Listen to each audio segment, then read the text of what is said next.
সাবেক প্রধানমন্ত্রীর যে বাড়ি, সেই বাড়িতে কিন্তু আমরা চলে আসছি ইতিমধ্যেই। এই যে দেখেন যে এই যে এখান থেকেই দেখা যাচ্ছে বাড়ির কিন্তু যে গেট সেইটা, আর এই যে রাস্তাতে কিন্তু এখন খড় শুকানো হচ্ছে।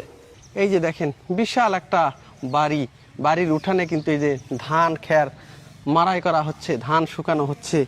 এই যে এখানে কিন্তু ধান খের শুকানো হচ্ছে, আর বাড়ির সামনে বিশাল একটা নৌকার যে একটা তোরণ, নৌকার গেট, এটাই কিন্তু যে সাবেক যে প্রধানমন্ত্রী শেখ হাসিনা তার কিন্তু স্বামীর বাড়ি। এই বাড়িতে তিনি থাকছেন এবং এই বাড়িতে তিনি বাসর হয়েছে। এই বাড়িতে তারও অনেক কিছু স্মৃতি এখানে রয়েছে। এখানে নাকি তিনি উঠান বৈঠকও করেছেন এই গ্রামবাসীর সঙ্গে। তো গ্রামবাসীদের সাথে অনেক স্মৃতি রয়েছে তাদের, গ্রামবাসী যে স্মৃতিগুলো ভুলতে পারে না। এবং এই যে ডক্টর ওয়াজেদ মিয়া ছিলেন, উনি নাকি অত্যন্ত ভালো মনের একজন মানুষ ছিলেন।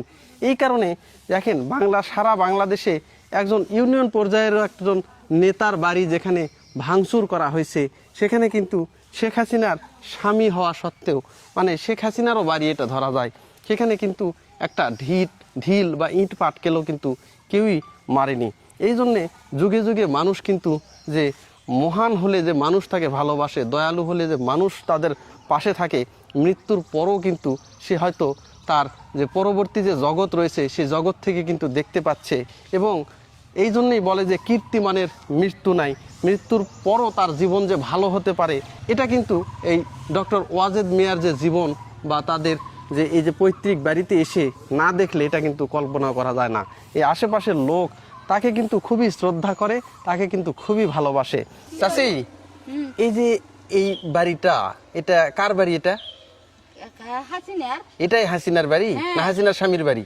স্বামী তার এথিনা তারা আপনি যে একটা হাতে নিয়ে আলছেন না, তার বাড়ি না এখন, আমরা তো পরের বাড়িতে আলছি। আচ্ছা, অনেকে নাকি বলে যে এখানেই নাকি শেখ হাসিনা নাকি বাসর হয়েছে। হ্যাঁ, সেই বাড়ি বলে এখনো আছে ভিতরে? আপনারা ওই হাসিনাকে দেখছেন, এখানে আসছে?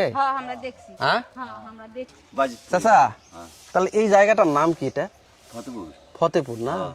এটাই যে ডক্টর ওয়াজেদ মিয়া, উনি কি আপনাদের বয়সী হবে না আপনাদের ছোট হবে? হ্যাঁ, আপনাদের বড় হবে। ওনাকে দেখছেন আপনারা? আচ্ছা,